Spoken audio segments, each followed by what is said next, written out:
Hi, good morning. Today's lecture is on soil physical deterioration causes, reclamation, and management practices of physical deterioration.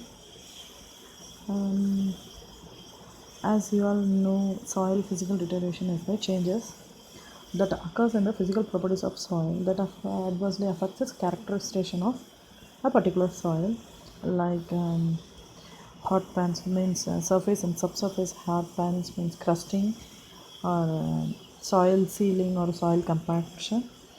Then shallow slowly permeable or impermeable soils, then highly permeable soils, and finally we have fluffy paddy soils. In this first we'll see surface hot pans.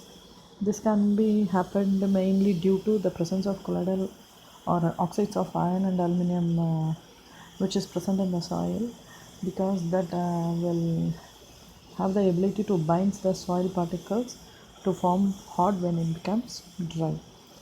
And due to this, the seed germination and root growth is mainly affected by the hardening of surface soil.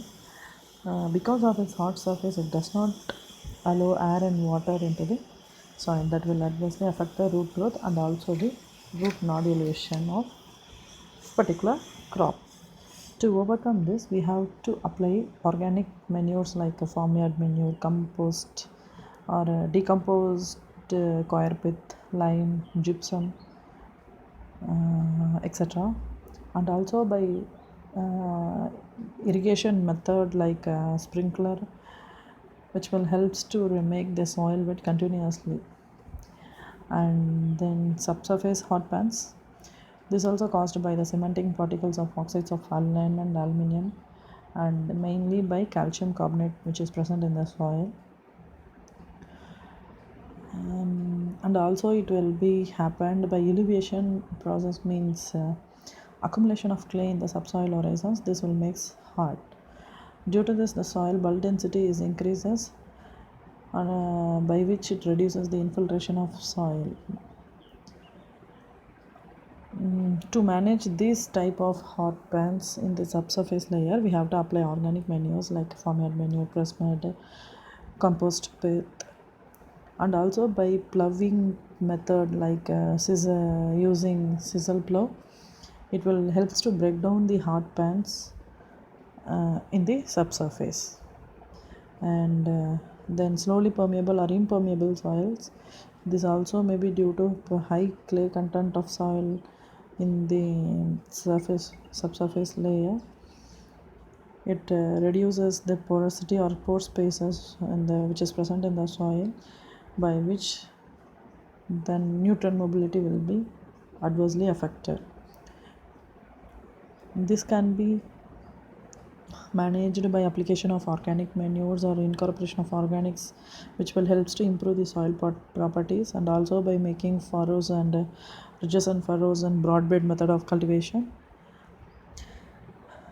And by providing surface and subsurface drainage system, it will helps to increases the permeability of soil, which will increases the nutrient mobility. And also by mixing of sand or red soils or by soil conditioners like vermiculite will changes the texture of soil, that will increases the pore spaces, and also by which helps to the movement of air and water into the soil. And then highly permeable soils. This type of soils happen with 70% of sand fractions in the soil. Due to high content of sand fractions, the soil has more pore spaces, and by which it has poor water retention capacity or water holding capacity. Due to the high infiltration rate, the soil fertility or nutrient carrying capacity of a particular soil is also reduced. To manage this, we have to plough the soil uniformly, and also by application of organic manures, which will increases the water holding capacity, and also it enhances the texture of soil. And also by crop rotation, irrigation methods like sprinkler or drip system, also it will improve the soil property.